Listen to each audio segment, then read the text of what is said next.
예수님은 죽은 나사로를 살리셨죠. 그로 인해서 하나님 아버지께 영광을 올려드렸습니다. 또 나사로가 살아난 것으로 인해서 자신의 영광도 드러내 보이셨죠. 이것은 예수님께서 맹인이었던 사람의 눈을 뜨게 하시는 것으로 인해서 이 땅의 삶을 살아가게 하시는 것뿐만 아니라 죽은 나사로를 살리심으로 인해서 영원한 생명을 허락하시는 분이시다 라고 하는 사실을 드러내버려요.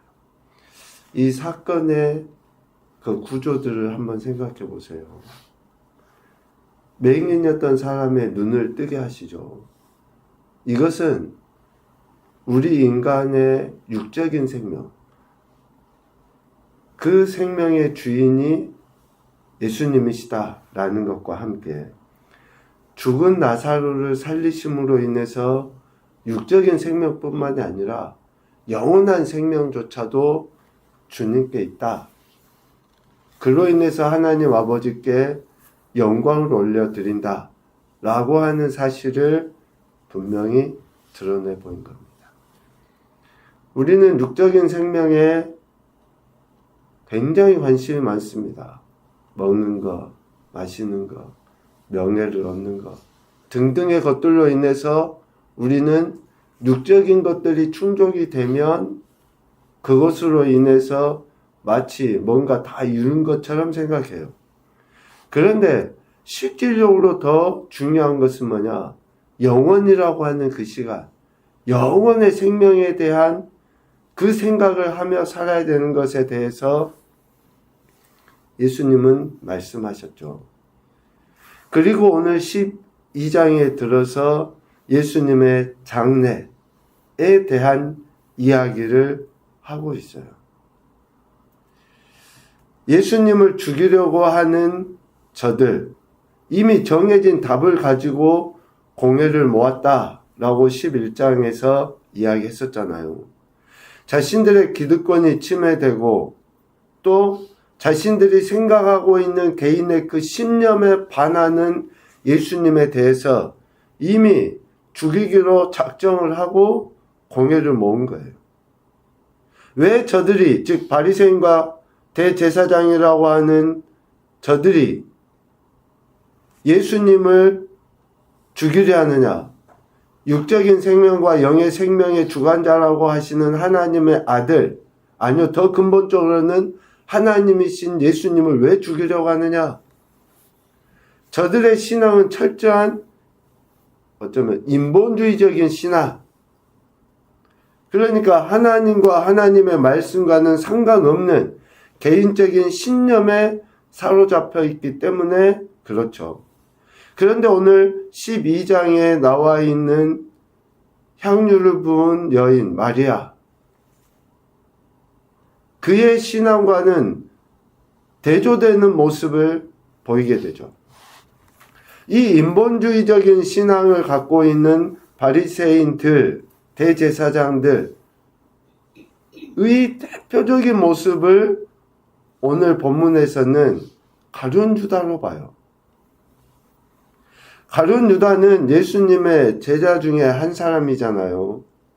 오늘 4절에도 보니까 요한 장로는 제자 중 하나로서 나중에 예수를 잡아줄 사람으로 지금 평가를 하고 있어요. 그는 예수님의 제자로서 예수님의 제자 공동체에서 중요한 업무를 맡고 있죠. 6절에 보니까 돈깨를 맡았다 라고 이야기해요. 이러한 중요한 업무를 맡은 예수님의 제자 중에 한 사람인 그는 어떠한 인본주의적인 신앙을 갖고 있었느냐?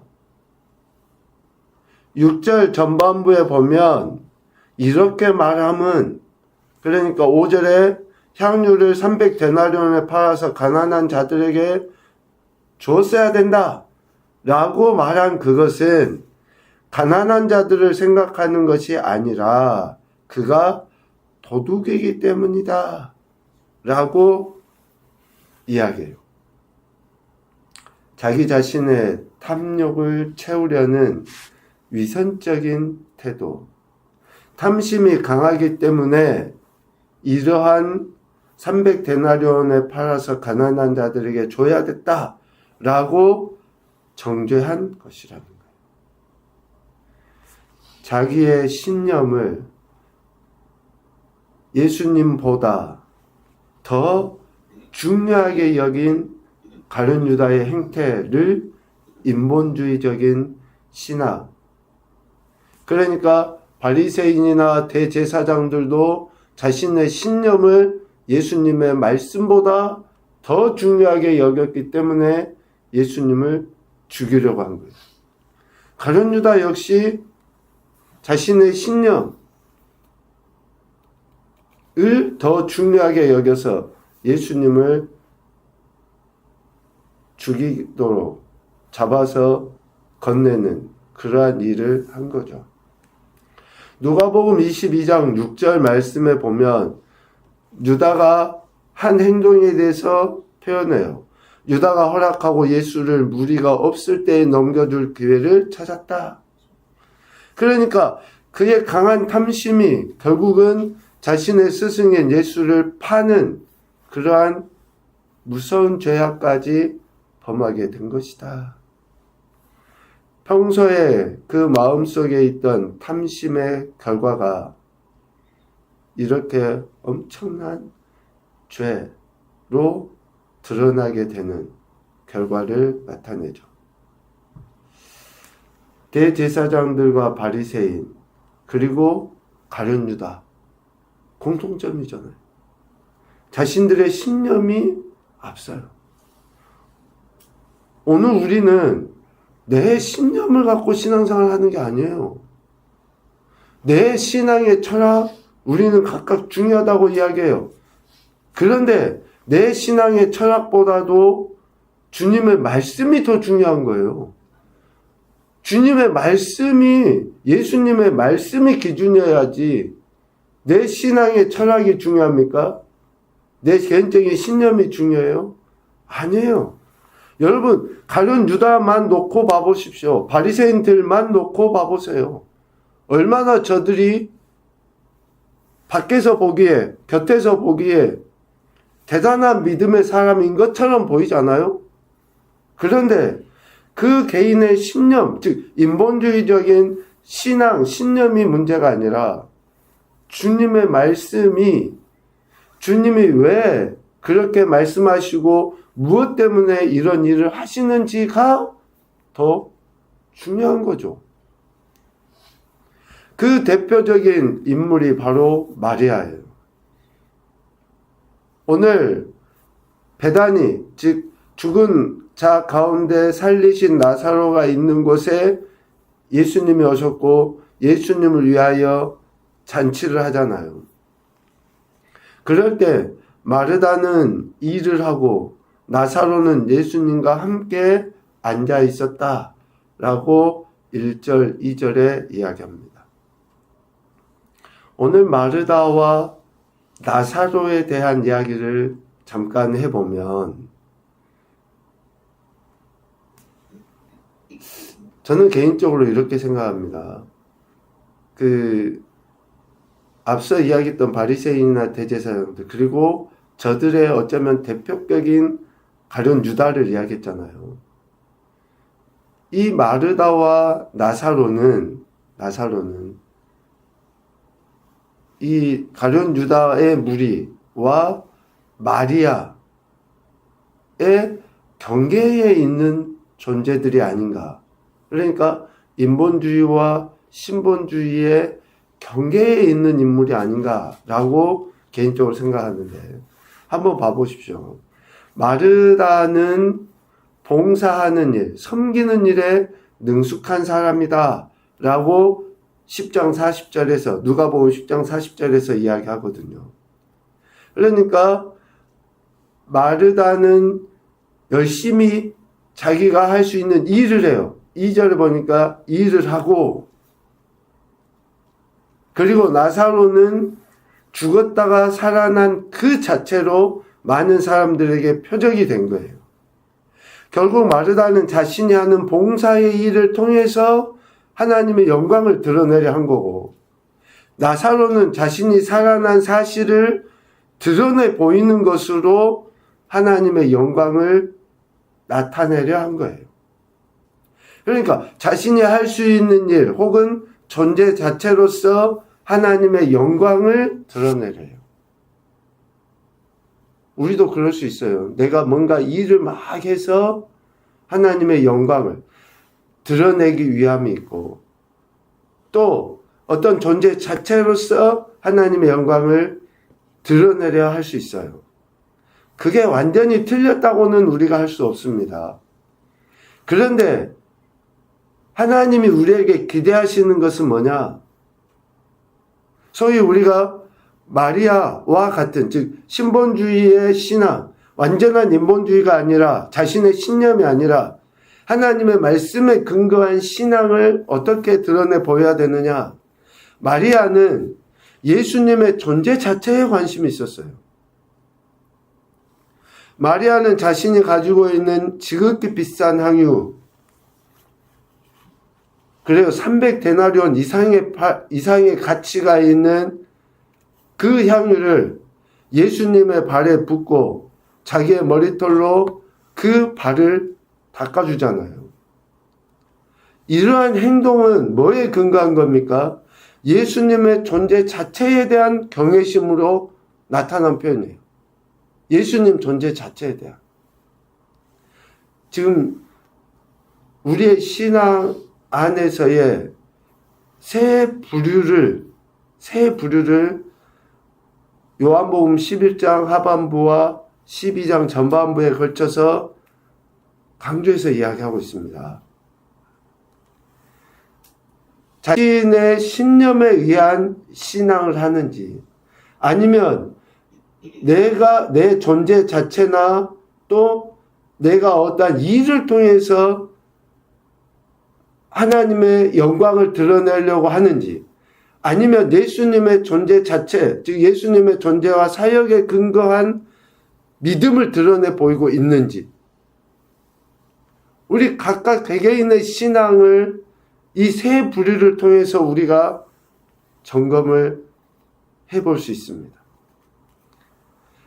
그 마리아의 신앙, 즉 예수님의 존재 자체와 사역에 대한 것을 믿고 영광 올려 드리는 것을 예수님께서 인정해 주셔요.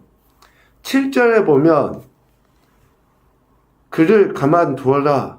나의 장래할 날을 위하여 그것을 간직하게 하라. 그러니까 마리아의 이러한 행동은 결국 예수님의 존재와 사역을 드러내 보이기 위한 행동이다 라고 예수님께서 인정해 주시는 거예요. 내 신앙이 예수님께서 그렇게 인정해 주시는 신앙이냐, 아니면 내 의를 드러내기 위한 신앙이냐, 아니면 내 개인의 신념에 의해서 예수님도 무시하는 신앙이냐. 정말 우리가 깊이 생각해 볼 수 있는, 해봐야 될 대목이 아닌가 싶습니다. 예수님은 자신에 대한 지극한 사랑과 헌신, 자신의 장례를 준비한 그 마리아의 행동을 인정하신 거예요. 우리의 신앙이 어느 부류에 속해 있는가 점검해 볼 필요가 있습니다. 첫 번째 교훈입니다. 인본주의 신앙과 신본주의 신앙을 잘 구별해야 돼요. 아니면 그 경계에 있는 마르다와 죽었다 살아난 나사로인지, 우리가 내 개인의 신념에 의해서 하나님도 제한하고 하나님 말씀을 듣지 않고 매우 위험할 수 있습니다. 매우 위험하죠. 두 번째, 예수님의 존재와 사역에 대한 믿음과 순종으로 하나님의 영광을 드러내자. 죽은 나사로, 죽었다가 살아난 나사로, 우리가 좀 상상력을 한번 동원해 봅시다. 나사로가 자신을 살리신 예수님에 대해서 증거한 대목이 있습니까? 성경이 어디에 죽었다가 살아난 나사로가 예수님이 날 살리셨다, 하나님께 영광 올려드립니다 라고 하는 구절이 없잖아요. 우리는 어떠한 그 기적이, 표적이 마치 신앙의 정점인 것처럼 우리는 착각하기가 쉬워요. 왜? 그것도 눈에 보이니까. 죽었다 살아난 것 자체가 표적일 수는 있어요. 그런데 그 자체가 목적이 아니에요. 예수님의 존재와 사역을 믿고 순종하는 것이 우리의 신앙의 어쩌면 목적이 되어야죠. 그래서 세 번째, 표적 자체가 신앙의 목적이 아니라 예수님의 말씀에 대한 순종을 통해 영광 드러냄이 목적이어야 한다. 우리가 주님의 말씀을 듣고 순종해서 하나님의 영광을 드러내기 위함인 것이지, 표적은 또 다른 표적을 구하게 돼요. 예수님께서도 말씀하셨잖아요. 그래서 더 이상 보여줄 표적이 없다고. 이미 예수님은 죽으셨다 살아났는데 우리가 다른 표적을 구하면 어쩌자는 겁니까? 성경에 기록된 표적을 여러분 구하시렵니까? 그보다 더 완전한 표적을 이미 우리에게 주셨는데 뭔 표적을 구하실 거예요? 그래서 우리가 내가 진짜로 예수님을 믿고 있는 믿음이 개인의 신념, 의가 아닌 내 종교의 철학이 아니라 하나님의 영광에 있는지, 그래서 우리는 매 순간 점검하며 살아가야 하는 것이죠. 오늘 마리아의 이런 신앙, 그리고 11장에 나와 있는 대제사장들과 바리새인들의 소위 개인의 신념에 의한 신앙, 우리가 잘 구별해야 되겠다라는 그런 생각을 해봅니다. 오늘도 우리에게 생명을 허락하신 아버지 하나님께 영광 올려 드릴 수 있도록 우리 자신을 겸손히 내려놓고 그 말씀에 순종함으로 선하신 뜻을 이루어가는 그와 복된 한날이 되시기를 주님의 이름으로 축복합니다. 아멘.